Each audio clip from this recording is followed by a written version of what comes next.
المبعوث رحمة للعالمين وعلى آله المطهرين وصحابته والتابعين ومن تبعهم بإحسان إلى يوم الدين.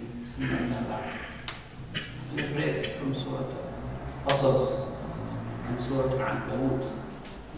And Surah Al-Ankabut starts with a very striking introduction, very similar to Surah Al-Baqarah, with what we call disjointed letters of the Quran.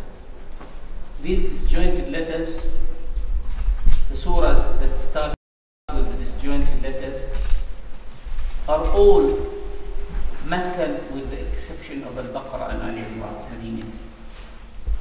And one of the noticed observations about the surahs that start with the disjointed letters is that we've got 28 alphabetical letters in the Arabic alphabet. Half of that, 14 letters, have been used in the disjointed letters at the beginning of the surahs.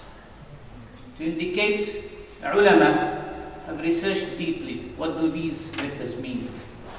Some said the secrets of these letters are known only to Allah subhanahu wa ta'ala. And if you reorder the letters together, they came with this sentence, which reflects the reality of the Quran. Nassun hakimun qati'un lahu sir. A text, wise, decisive text that has a secret. If you order the letters, this is what you get. The beginning of Surah Al-Ankabut tells us something that is really striking and is really important in man's life. In our day-to-day life, we meet different situations.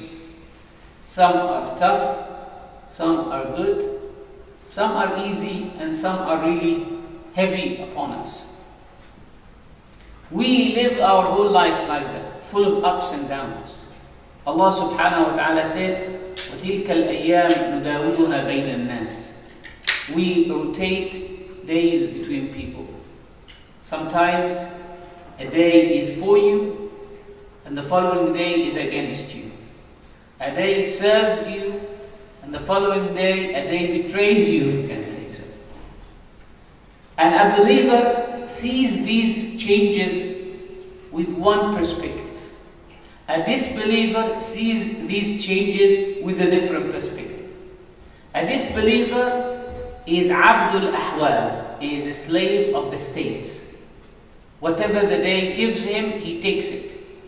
So if he's today, it's a happy day, he's happy. Tomorrow, he's upset. Allah described the situation of these people and said in another surah, وَمِنَ النَّاسِ مَنْ يَعْبُدُ اللَّهَ عَلَى حَرْفٍ. There are people who worship Allah on the side, on the edge. They are edge worshippers. فَإِنْ أَصَابَهُ خَيْرٌ اطْمَأَنَّ بِهِ. When something good happens, when life is easy and smooth, they're relaxed, they're thankful. وَإِنْ أَصَابَتْهُ فِتْنَةٌ. But when a tribulation comes upon him, انقلب على وجهه. He forgets all the days that have passed.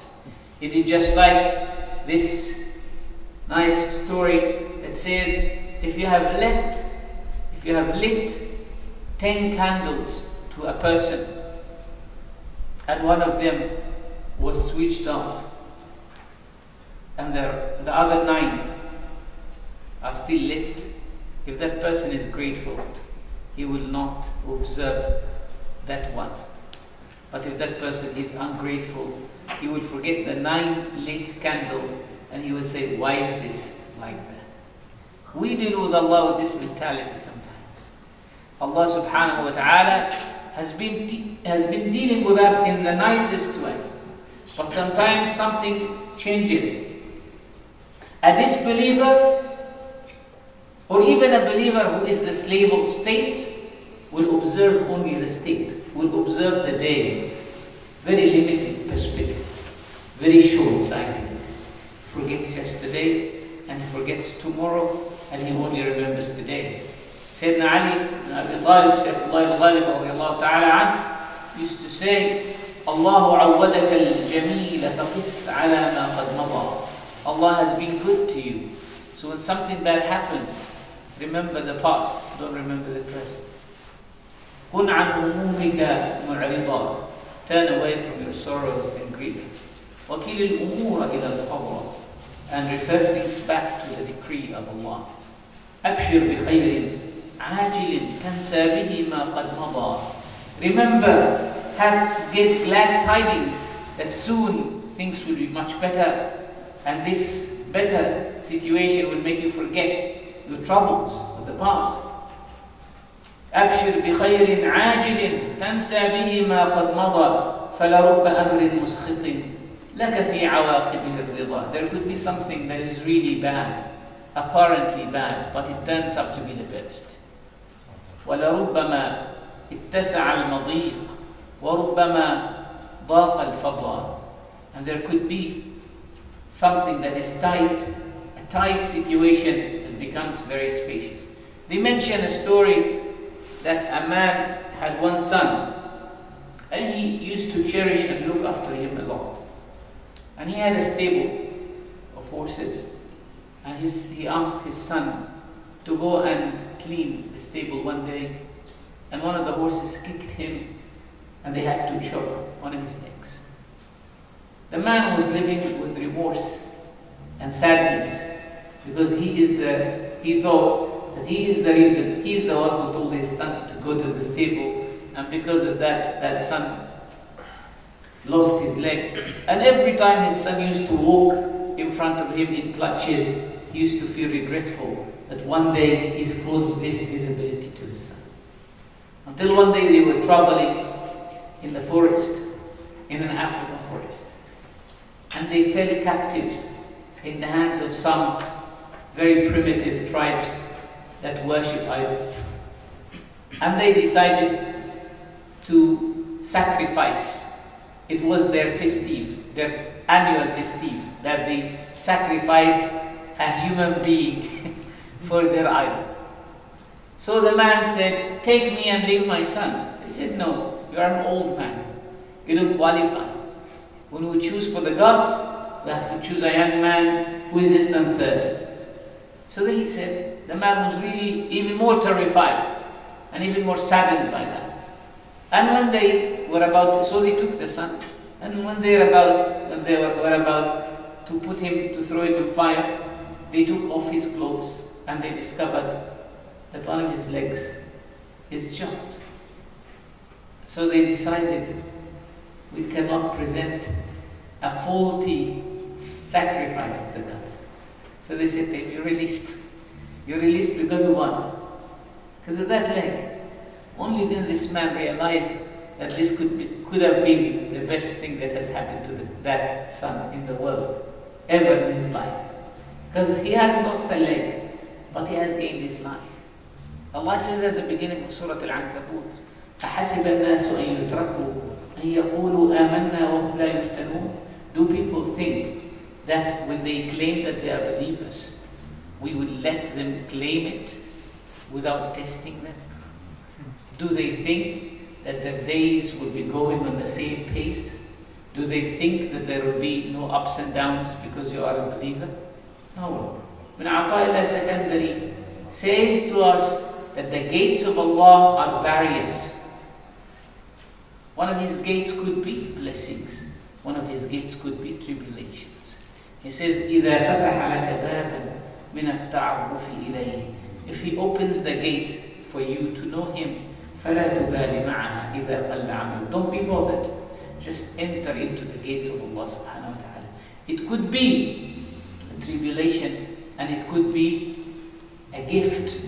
He doesn't want you to be the slave of states. He wants you to be the slave of Allah subhanahu wa ta'ala.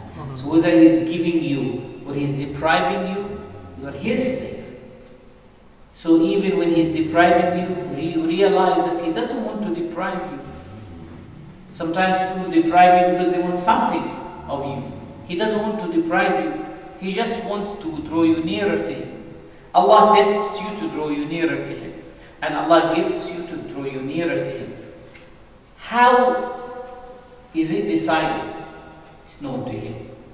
Why is it decided? Because not all types of medication can fit everyone. Some people need the test. This is the only way that will grab them to Allah. And some other people need the gift. إِنَّ مِنْ عِبَادِي مَنْ إِذَا أَغْنَيْتُهُ أَفْسَدْتُ. He says in Al-Hadith Al-Qudsi, some of my slaves, if I give them money, I spoil it.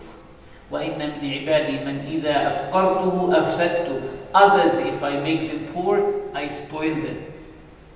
So for some, this medication is good. For some, that medication is good. What do we need in order to navigate these waves, ups and downs of life? We need something called understanding. حُسْنُ الْفَهْمِ عَنِ اللَّهِ. Understanding what Allah wants to say to us. Understanding what message Allah is sending to us. When you look at the message, you wouldn't bother about the shape of the envelope. Whether it's clean or dirty, doesn't matter. When you read the proper message, you will not bother about the calligraphy. Is it good handwriting or bad handwriting? You will not be bothered about the type of paper it is written on. The most important thing is the content. What will be the value? You will find people, I have a book, a few books, and people will look at them and they will say, what is this? I wouldn't pay anything for buying this book. This book is very valuable. It's more than 100 years old, and the content of it does not exist anymore. It's not reprinted. The value is not in the oldness of the paper, it's the content itself. Ibn Ata'illah al-Sakandari says a wisdom that I really love and appreciate, and I reflect upon all the time. He says, Rahimahullah Ta'ala, إِنَّمَا يُؤْلِمُكَ الْمَنَى لِعَدَمِ فَهْمِكَ عَنِ اللَّهِ فِيهِ. Deprivation hurts you because you don't understand. Not because it's deprivation, because you don't understand. You don't get the message. فَإِذَا فَتَحَ لَكَ بَابَ الْفَهْمِ عَادَ الْمَنْعُ عَيْنَ الْعَطَاءِ. If He opens the gates of understanding for you, deprivation will show to be nothing but a gift. You will realize that deprivation is actually a gift. He has never deprived you. He's just giving you. You need to see clearly. You need to see clearly. You need to wait a bit, but you are in haste. Man is always hasty. Man is always judgmental. He is not supposed to judge others. He is not supposed to judge Allah, let alone. He's not supposed to judge others, let alone judging his Lord. Let alone judging the one who knows the bigger plan according to which the whole universe functions.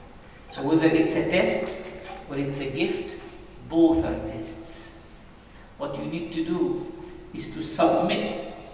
سلم تسلم واعلم أن المقضي كائن. As Sidi Bahlul from Morocco says, submit, you will be safe. واعلم, and bear in mind, أن المقضي كائن, and that what Allah has decided for you in eternity will happen. آش علي مني آش علي. What am I afraid of?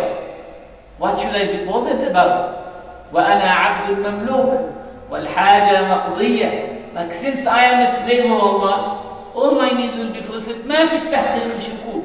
There is no doubt about that. منزلت الله عريان ما أعرف ذا من ذا ستر الله المنان وجعل للجسم كساء. When you came to this world, you came not knowing what is beneficial or what is harmful. You could not differentiate, as they say, between a tamra wal jamra, between the date and the brand of fire. You could not differentiate. You could not even secure and think about the food. You didn't know how can you process the food.